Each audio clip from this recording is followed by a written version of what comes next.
CJI Sanjeev Khanna का भयंकर फैसला जजों को भी नहीं छोड़ा। देखिए, अब भारत के लोकतंत्र में ऐसे फैसले आने लगे हैं। सीजेआई संजीव खन्ना जो कि बहुत कम समय लगभग 6 महीने के लिए सीजेआई बने हैं, लेकिन अपने फैसलों से जाने जाते हैं। वो उनके फैसले इतने दमदार, इतने शानदार होते हैं।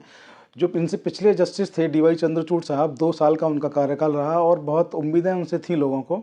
बहुत अच्छे फैसले उन्होंने दिए भी, लेकिन कुछ फैसले जो आने थे वो नहीं आ सके, वजह जो भी रही हो लेकिन नहीं आ सके। तो उन फैसलों जो फैसले नहीं आ सके थे उस दौरान में, उन फैसलों को लाने की जो ज़िम्मेदारी सीजेआई संजीव खन्ना साहब ने उठाई है, इस ज़िम्मेदारी को लगातार निभा रहे हैं और लगातार बेहतरीन और शानदार फैसले दे रहे हैं। इसके लिए सीजेआई संजीव खन्ना साहब बधाई के पात्र हैं, मैं उनको धन्यवाद देता हूँ। तो आप लोग देख रहे हैं कि दिल्ली में चुनाव चल रहा है और दिल्ली में किस तरीके का चुनाव चल रहा है। शीश महल से लेकर राजमहल तक की बात हो रही है और तीसरा जो राजनीतिक दल है कांग्रेस, खोई हुई ज़मीन अपनी तलाशता हुआ नज़र आ रहा है, क्योंकि आम आदमी पार्टी ने कांग्रेस से ही सत्ता ली थी दिल्ली की। तो इस बार वो भी पूरे मन में है कि आम आदमी पार्टी को बाहर करके दिल्ली की सत्ता उनसे ली जाए और भाजपा पूरे प्रयास कर रही है कि दिल्ली की जो सत्ता है इस बार उनके हाथ में आए, क्योंकि उनके लिए भी बड़ा सवाल है कि पूरे देश में हर स्टेट में लगभग सरकार चलाने के बाद कुछ एक स्टेट को छोड़ के तो दिल्ली जहाँ के सेंटर है, जहाँ के मोदी जी खुद रहते हैं, वहाँ की सरकार उनके पास ना आ पाई है। तो वो भी पूरी कोशिश में है कि इस बार दिल्ली की सरकार में कैसे भी वो काबिज हो पाएँ।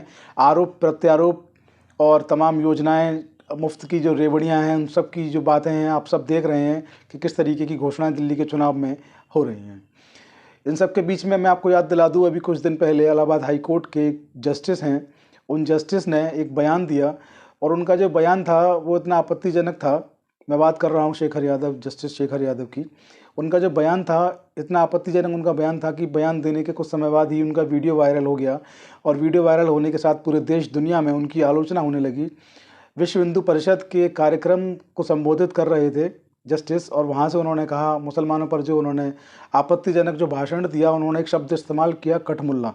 उस कठमुल्ला को लेकर आपने भी देखा होगा, आप तक भी खबर पहुंची होगी कि किस तरीके से पूरे देश में वायरल हो गए, पूरे देश में उस पर लोगों ने अपनी प्रतिक्रिया व्यक्त की, उनकी आलोचना हुई। और सुप्रीम कोर्ट के कॉलेजियम ने भी और सीजेआई ने भी ये कहा कि एक जस्टिस को ऐसी बातें नहीं करनी चाहिए, एक जस्टिस को ऐसा बयान नहीं देना चाहिए, एक जस्टिस को ऐसी टिप्पणी नहीं करनी चाहिए। तो कॉलेजियम की तरफ से भी इस तरीके के जो बयान थे उसकी आलोचना हुई। कॉलेजियम ने भी कहा कि ऐसा जस्टिस को बयान जो है नहीं देना चाहिए। तो इस बयान को लेकर के जो है अब इन पर एक्शन जो है शायद होता हुआ नज़र आ रहा है, क्योंकि जो मीडिया रिपोर्ट्स की हम बात करें तो सोशल मीडिया पर जो खबरें हैं वो इस तरीके की खबरें हैं कि इलाहाबाद हाई कोर्ट के जस्टिस शेखर यादव, जिन्होंने कि ये टिप्पणी की कठमुल्ला वाली, उस कठमुल्ला वाली टिप्पणी पर जो सुप्रीम कोर्ट के वरिष्ठ वकील हैं कपिल सिब्बल, जो राज्यसभा के सांसद भी हैं, वो महाभियोग लेकर आए राज्यसभा में और उनके साथ 54 और विधान सांसदों ने उस पर साइन किया, यानी कुल 55 सांसदों का हस्ताक्षर युक्त महाभियोग जो था उन्होंने पेश किया। इसके बाद इस मामले पर इलाहाबाद हाई कोर्ट में पीआईएल दाखिल हुआ और उनसे कहा गया कि इस जो महाभियोग की प्रक्रिया है इसको रोका जाए, इसको खारिज किया जाए। तो पीआईएल जब दाखिल हुआ तो वहाँ पर भी ये स्पष्ट रूप से कह दिया गया, इस पीआईएल को खारिज कर दिया गया और अदालत ने इस मामले पर कहा कि पीआईएल जो होता है वो एक तबके को, एक वंचित तबके की बात को कहने का एक मंच होता है। ये जो कि खुद जो हैं जस्टिस हैं हाई कोर्ट में, तो अपनी बात को खुद भी कह सकते हैं, उनके लिए इस पीआईएल का औचित्य नहीं बनता। इस पीआईएल को खारिज कर दिया गया था। मैं आपको फिर बता दूं, पीआईएल इसलिए डाली गई थी कि जो महाभियोग की ये प्रक्रिया है इसको रोक दिया जाए। तो ये पीआईएल को, इसको जनहित याचिका को खारिज कर दिया गया। तो ये पीआईएल खारिज होने के बाद आगे का जो रुख है सुप्रीम कोर्ट का बहुत सख्त हो गया है। उन्होंने जो है हाई कोर्ट के जो चीफ जस्टिस हैं उनसे रिपोर्ट मांगी है सीजेआई संजीव खन्ना साहब ने, और उन्होंने कहा है कि इस पर बड़ा एक्शन होगा। मीडिया रिपोर्ट्स की बात करें तो यही मीडिया रिपोर्ट्स में छपा हुआ है कि इनके ऊपर बहुत बड़ा अब एक्शन होने वाला है। खैर क्या होगा ये तो भविष्य के गर्त में है, लेकिन आप सोच कर देखिए कि हमारे देश के जो नेता हैं वो ऐसी बयानबाजी करते हैं, कोई हिंदू की बात करता है, कोई मुसलमान की बात करता है। तो ऐसी जो जो भाषण होते हैं, हालांकि जो संविधान है देश का ऐसी बातों को करने से मना करता है, ऐसी बातों को कहने से पाबंद किया गया है। जो कटुता फैलाते हो, धर्म की बात करते हो, घृणा की बात करते हो, ऐसी बातों को कहने से रोका गया। देश में कानून भी हैं, ऐसी बातों को करने से रोकने पर आपके ऊपर विभिन्न धाराओं में एफआईआर होती है, आपको जेल भी हो सकती है। तो ऐसी बातें फिर भी जो है हमारे देश के नेता करते हैं। और अब देखिए संवैधानिक पद पर बैठे एक जस्टिस जो है ऐसी बातों को कह करके आलोचनाओं में फंस गए हैं, चारों तरफ से उनकी आलोचनाएं हो रही हैं।